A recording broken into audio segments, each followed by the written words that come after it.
Hello বন্ধুরা, তোমরা সবাই কেমন আছো? আমি পায়েলস কিচেন থেকে পায়েল চলে এসেছি তোমাদের কাছে নতুন আরো একটা ভিডিও নিয়ে। আজকে এসেছি নতুন একটা রান্না নিয়ে। সেই রান্নাটা কি সেটা জানতে হলে চলো যেতে হবে রান্নাঘরে।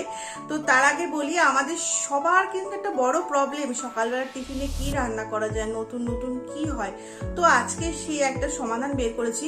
তো চলো দেখি আজকে কি করা যায়। খুব তাড়াতাড়ি রান্নাঘরে জিনিস দিয়ে সেরে ফেলতে হবে, এরকম একটা রান্না। তো তার আগে বলি, আমাকে অবশ্যই সাবস্ক্রাইব করবে, বেল আইকনটি দিয়ে দিও। নতুন নতুন ইনোভেটিভ রান্না যেগুলো আনছি তোমাদের জন্য, সেগুলো সবার আগে তোমাদের কাছে পৌঁছে যাবে। আর বলি, একটু ভালো লাগলে অবশ্যই লাইক করে দিও। তো আমাকে আরো আরো এনকারেজ করো, আরো নতুন নতুন ভিডিও, নতুন নতুন রান্না দেখানোর জন্য। তো চলো রান্নাঘরে যাওয়া যাক, কি রান্না করব আজকে দেখি। নিয়ে নিচ্ছি ছাতু, ছোলার ছাতু নিয়েছি আমরা এখানে। নিয়ে নিচ্ছি তেল, আমে আচার, তেলটাকে বেশি নেওয়ার চেষ্টা করবে। নিয়ে নিচ্ছি লবণ স্বাদ অনুযায়ী।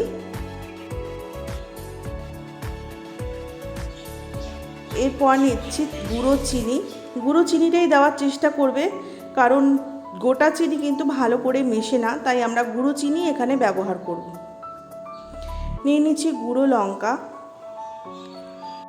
দিয়ে দিচ্ছি কাঁচা লঙ্কা।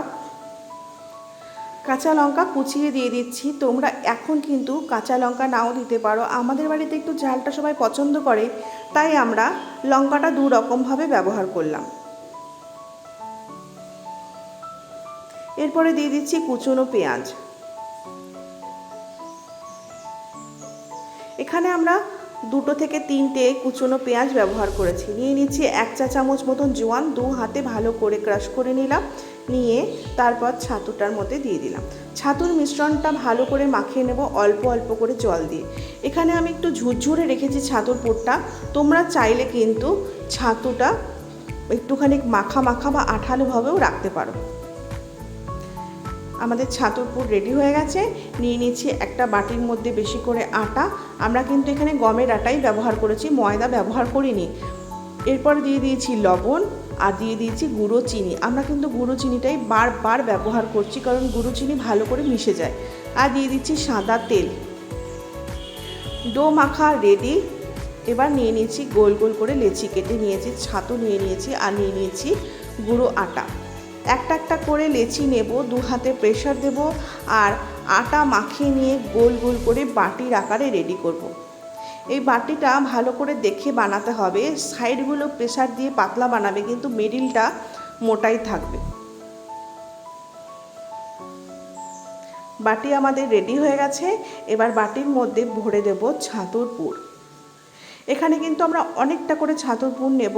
এই গুঁড়ো ছাতুর পুর দিয়ে তোমাদের প্রবলেম হলে করতে, তোমরা কিন্তু ছাতুটাকে একটু আটার মতন মাখা মাখাও করে নিতে পারো। দেখো ভালো করে প্রেশার দিয়ে নিচ্ছি ছাতুটাকে, দিয়ে বাঁ হাতের বুড়ো আঙ্গুল দিয়ে প্রেশার দিচ্ছি ছাতু, আর ডান হাতের হাত দিয়ে সিল করে দিচ্ছি মুখটা। এরকম করে রেডি করে নেব সব কটা। তোমরা আরও একটা ভালো করে দেখে নাও, আমি যেমন করে করলাম তেমন করে করলে একটাও ফাটবে না। আবারও আটার গুঁড়োতে ভালো করে মাখিয়ে নিলাম ডোটাকে। এরপর গোল করে বাটির আকার তৈরি করে নিচ্ছি 2 হাতের বুড়ো আঙ্গুল দিয়ে প্রেশার দিয়ে। মিডিল পোর্শনটা কিন্তু মোটাই রেখেছি, সাইডটা কিন্তু হালকা পাতলা। আটার ডোটা কিন্তু একটু বড় বড়ই নেবে, না হলে কিন্তু ফেটে যাবে।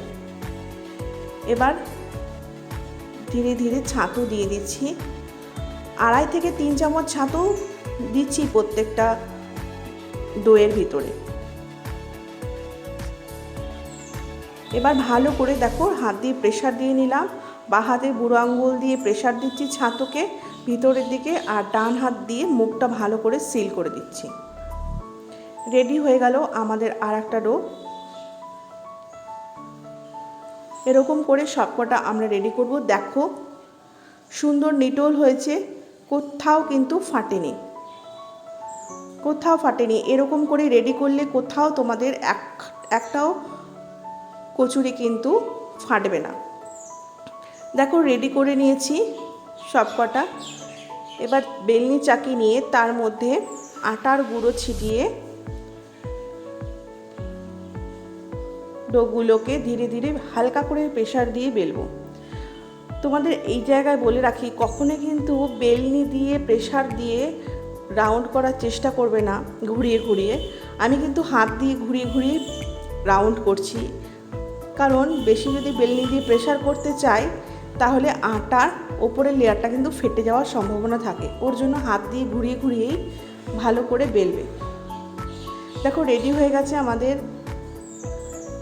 একটা কচুরি। তো এবার ভালো করে আটা গা দিয়ে ঝেড়ে নিয়ে তারপরে গরম তেলের মধ্যে ছেড়ে দেব। ঝাঁঝরি হাতা দিয়ে ধীরে ধীরে ঘুরিয়ে ঘুরিয়ে ভালো করে ভেজে নিতে হবে। ভালো করে ঘুরিয়ে ঘুরিয়ে ভেজে নিতে হবে। একটু প্রেশার দেবে, দেখবে প্রত্যেকটাই ফুলে গেছে। প্রত্যেকটাই কিন্তু এরকম করেই ফুলবে। আর প্রথমে মিডিয়াম আঁচে করবে, কারণ ভিতর অবধি কাঁচা থেকে যেতে পারে। জিনিসটা যেহেতু মোটা ছিল, প্রথমে একটুখানি মিডিয়াম আঁচা করবে, তারপরে যখন মনে হবে যে ভিতর অবধি হয়ে গেছে তখন তোমরা বাড়িয়ে নিতে পারো। আমি কিন্তু তেল একটু কম দিয়েছি, তোমরা চাইলে আরও বেশি করে তেলের মধ্যেও ভাজতে পারো। আর অবশ্যই যখন ভাজবে তখন বারবার করে আটাগুলো ঝেড়ে তারপরে কিন্তু তেলে দেবে, না হলে তেল কিন্তু তাড়াতাড়ি কালো হয়ে যেতে পারে।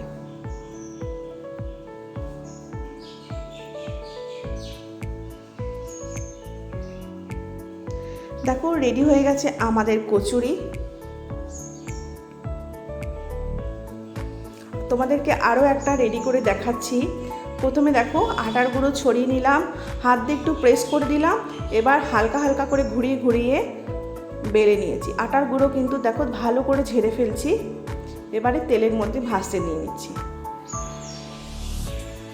খুব সুন্দর লাগে খেতে। চটজলদি রান্নার ছাতু আমাদের ঘরেই থাকে, প্রত্যেকটা ইনগ্রিডিয়েন্টস আমাদের ঘরেই থাকে, কোনো অসুবিধা হয় না। আটাও আমাদের সবসময় ঘরে রেডি থাকে। তো এটা কিন্তু খুব বেশি তরকারি লাগবে তাও দরকার হয় না। আমিও কিন্তু তরকারি রেডি করে নিয়ে আমি কিন্তু একটু সস আর আচার দিয়ে কিংবা চাটনি টাইপের জিনিস দিয়ে আমরা কিন্তু এটা সার্ভ করে দিতেই পারি। যেহেতু ভিতরে পুর ভরা থাকছে, এমনি এটা নিজে টেস্টি হয়ে থাকছে, তাই সস দিয়েই আমরা এটা সার্ভ করতে পারি। দেখো হালকা হালকা করে প্রেশার দিচ্ছি, এটাও দেখো সুন্দর ফুলে গেছে। প্রায় আমাদের রেডি হয়ে গেছে, এবার আমরা তুলে নেব। Ready to serve. সস আর আচার দিয়ে কিন্তু আমি সার্ভ করে দিয়েছি। তো তোমাদের কেমন লাগলো অবশ্যই জানিও। তো আজকের মতো এই পর্যন্তই, টাটা।